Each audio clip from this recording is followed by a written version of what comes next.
Week 10 in college football. Here at SBR Videos, I'm Peter Loshak, and we are talking right now with very popular returning guest Steve from collegefootballwinning.com. And Steve, the second game you want to talk about is Colorado State at Wyoming. Now, both these teams are bad, awful, we might even say. But Wyoming, they only have one win on the year, and that was against the even more awful Idaho by only 3 points.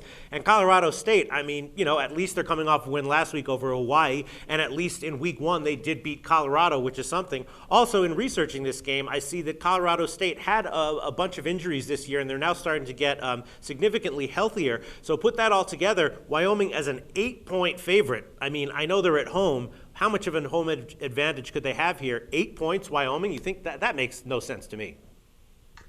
I started researching this game, and initially our metrics were showing just what you're suggesting, that Colorado State might be the right side. But when delving into this further, just like last week's Nebraska-Michigan matchup, I came to the conclusion that the under is the best play in this rather than any side.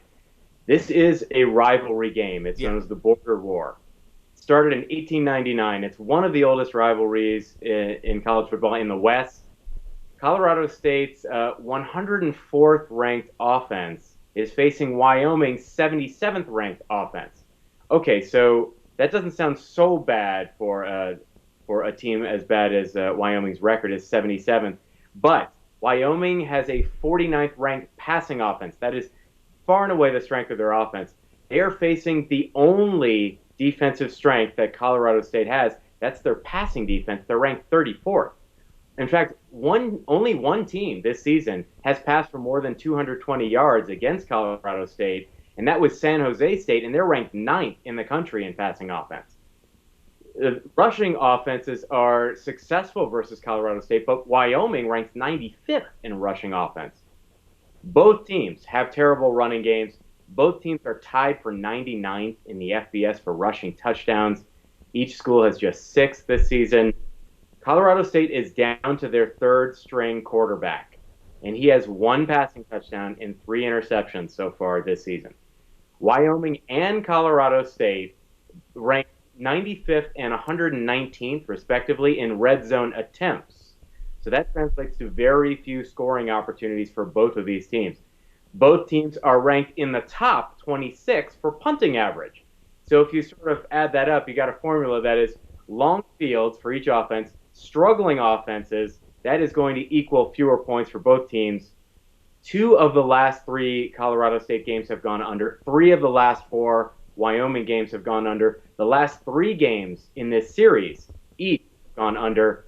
And if anyone is doing the handicapping, the handicapper in today's video, here at winning.com on SBR, we are 5-0 against the spread with totals in our last 5 games where we picked totals. That's dating back to mid-season last year, and that includes last week's game, which we had the under in the Michigan-Nebraska game. So we're saying take the under. There's even 52.5 on the board. It's very unpopular right now, but we think the under is the best play here. Something 52 or better on that under. All right, well that definitely makes sense to me. I'm just thinking, going back to Colorado State again. I mean, Wyoming has won 1 game this year by 3 points over Idaho. But you actually think that Wyoming is a legitimate 50% chance to win this game by 8 or more?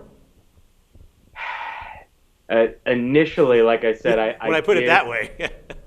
I did like the Colorado State side. However, Wyoming has all sorts of things going.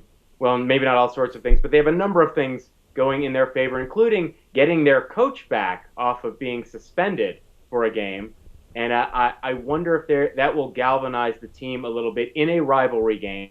And again, Colorado State is down to their third-string quarterback playing away from home in a rivalry game.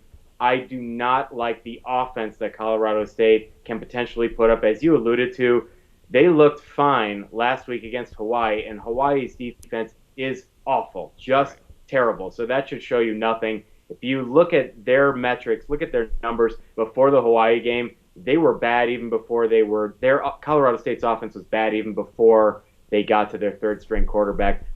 In short, I have no faith in the Colorado State offense scoring points in this game. All right. Sounds good to me, Steve. Under in Colorado State, Wyoming. Thanks so much. Talk to you again next week.